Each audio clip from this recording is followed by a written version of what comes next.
make some noise for Cora Eckert. So first off, I just want to do an adult content warning. There's going to be adult language and mentioning of sex acts, nothing too explicit. So if you have little ones, plug their ears, distract them, or maybe have an honest conversation with them about sexuality since they're not getting it in school anymore. So how to be a good bisexual was inspired by an incredible person, and by that I mean a person who has no credibility. Someone who taught me that by living my life the way I choose, I'm being a bad bisexual. I had to wonder, what did that mean? I was clearly doing it wrong all this time, and I really wanted to be good at it. I mean, I had all this practice. That's a joke about being slutty because I'm bisexual. Keep up. So I decided to gather all of the very helpful and unsolicited advice from everyone I've heard throughout my life and compile it into this very simple guide on how to be a good bisexual. TM, which means trademarked. So I've trademarked how to be a good bisexual, so anyone who's interested can file an application with me later. Let's start with a joke. Why is being a bisexual ghost the worst? Because no one believes you're real, and also you're a ghost. All right, how to be a good bisexual. Number 1, be bisexual. Don't worry if you're really bisexual or not. Someone else will come along and be sure to tell you if you are or not. It's that easy. Number 2, you have to like puns. This is mandatory. If you didn't know that, read the terms and conditions before you sign up. Number 3, be out, but not like aggressively so, only in a fun way. Your identity is a joke, so you must only joke about your identity. Don't be so serious. Didn't you know that you're a punchline? Like, don't tell people you're bisexual unless it's brought up that you're assumed to be straight or gay, and then diffuse the situation with a joke like, you're half right, or by the way. See, number 2, like puns. But don't be too quiet about it either, because then you're letting down all the other bisexuals by being invisible. Even though it might put you in an unsafe situation, representation is more important than your well-being if you want to be a good bisexual. If you ever want to make jokes, don't only ever make jokes about your identity. Don't be serious about it. It seems to make people upset for some reason, and then they're upset at you and you're upset at them, and then whoops, clearly you're angry for no reason. Number 4, don't be angry. No one likes an angry bisexual. Can't you see that by invalidating your identity, it's just a valid opinion, and your anger clearly detracts from any point you make and away from any constructive dialogue? See, number 2, like puns. Number 5, refrain from strangling gay people who have told you that they first came out as bisexual, even though they knew it wasn't true, because it was easier to take a stepping stone just to dip their little pinky toe into the rainbow water. Don't point out that, yes, even though we all make mistakes navigating our coming out, and some people aren't sure what they really are, that if they knew that they were gay from the start, they contributed to the buy now, gay later sentiments. You'll only be seen as angry. See number 4, no one likes an angry bisexual. Number 6, don't roll your eyes at all the straight people who say they used to experiment when they were younger. There will be many. It will be the focus of much bonding and the basis of friendships from these straight people who try to relate to you. Smile at the guy who reminisces about the great blowjob that he got from that gay guy who was begging for it, and who he favored with his glorious penis. How generous of him. Or that straight woman who sat out girls in her younger years but then healed herself by discovering her own femininity with men. Yeah, that was said to me. Smile through your gritted teeth. Smile on command. No one likes an angry bisexual. That brings us to the trifecta of threesome rules, which I know you're all waiting for. Step 7, part 1 of the trifecta. If your partner is scared that you want a threesome, it is now your responsibility to reassure them at all times that you don't. Don't show any hint of attraction to anyone else. Don't point at hot celebrities. Don't talk about being bi anymore. Stop seeing those friends who your partner thinks laughs too much at your jokes, even if they're puns, especially if they're puns. Get some duct tape. Put it over your eyes to shield yourself from temptation. Duct tape your hand to your partner's hand. Duct tape your loins. They cannot be trusted like you. Step 8, part 2 of the trifecta. If your partner wants a threesome, you have to do it, like with anyone they bring home or point out at the bar. It's not like you might want a choice in the matter or in the matter itself. You are just a tool to facilitate this. Step 9, part 3 of the trifecta. If you personally actually want to have a threesome, don't do it. Don't talk about it. Don't even think about it. If you do, you'll be a stereotype, a turncoat to the bisexual who's desperately trying to convince their partner that they don't want a threesome. You're not allowed to have your own desires and fantasies. Don't you know you can only be someone else's? Trifecta Addendum, everyone knows that threesomes only come in two varieties, the sexy two ladies and one studly fella, or the forbidden fruit, the devil's threesome, two men and one lady. Threesomes cannot acknowledge the gender spectrum, or that three people of the same gender might want to get it on too. Preposterous! Moving on. Number 10, sleep with everyone. If you refuse to sleep with someone who wants to sleep with you, you're not bisexual, you're another B word.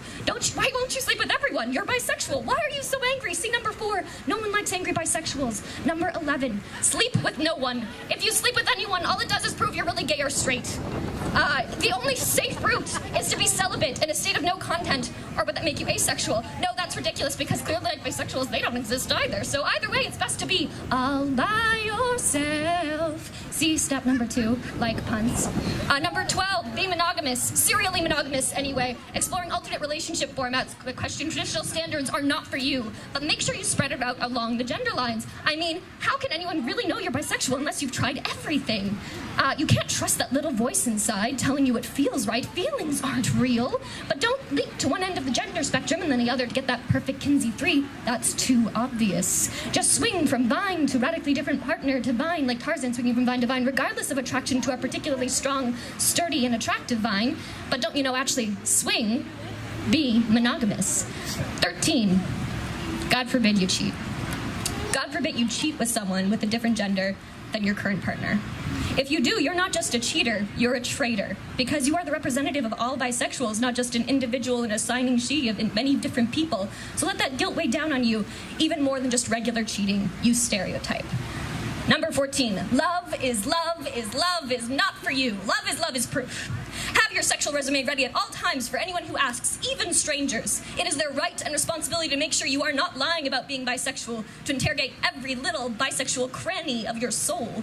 List every secret smile, every crush, every weird wet dream, finger bang, chaste kiss, ass lick, fantasy, dry hump, date, handhold, relationship, shy glances down the corridor, whispered wish, any loss of your virginity is yes, virginities, you tease, multiple, your girl virginity, blowjob receiving or giving, butt fuck, anything in between, and of course, real sex, the big PIV, intercourse.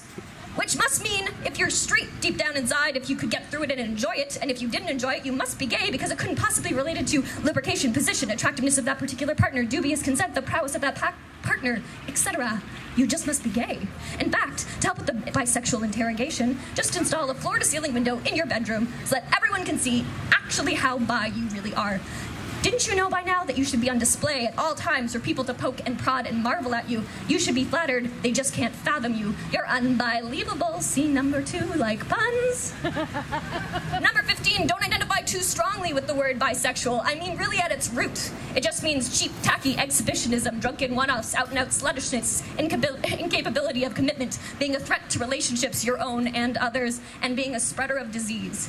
If someone calls you something else, even if you've explicitly told them that you call yourself bi, don't insist on it. Even if the way you first discovered the word rung a little bell inside your head, sending a little hum throughout your 12-year-old self, little tingle of self-discovery, that you have a word of your own, that you don't have to settle for half gay, half straight. The way how red is red and blue is blue, and how blue and red don't make half blue, half red, they make purple, its own distinct color, separate from the others. Also, I stole that from Tumblr, which if you're a good queer, you will have a Tumblr. Yeah, don't say that.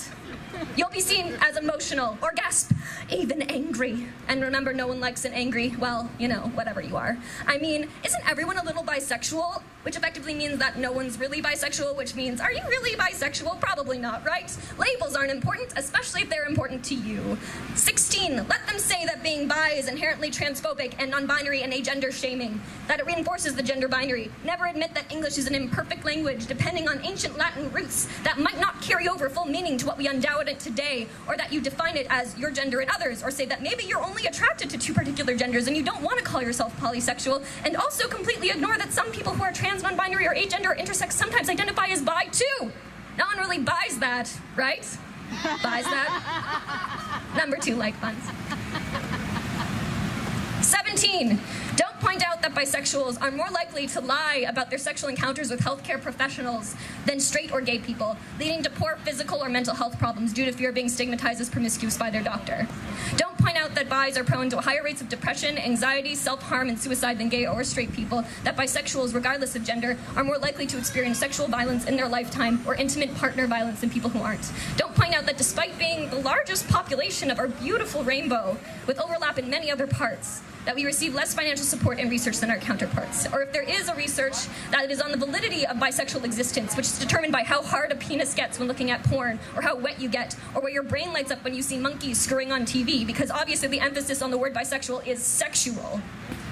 If you report these facts, even listing your sources, people will assume that you're biased. See, number 2, like puns. So in summary, how to be a good bisexual? Don't be. Be you. Be flawed, be angry, be forgiving. If you can manage it, forgive yourself. Smile when you want to and not because someone told you to. Be loud about injustice when you see it. Shout who you are to the rooftops if you want to. Be quiet if that is what keeps you safe. Love who you want. As many as you want, honestly, as long as they really love you back and not despite your bisexuality. You are not half of anything. You are a whole being, and you are wholly yourself. Don't date people who treat you as less than. Like the way people treat puns as a lesser form of humor. So you have to like puns. Okay, well, you don't have to like puns. You can love them or hate them. It can go both ways. Thank you.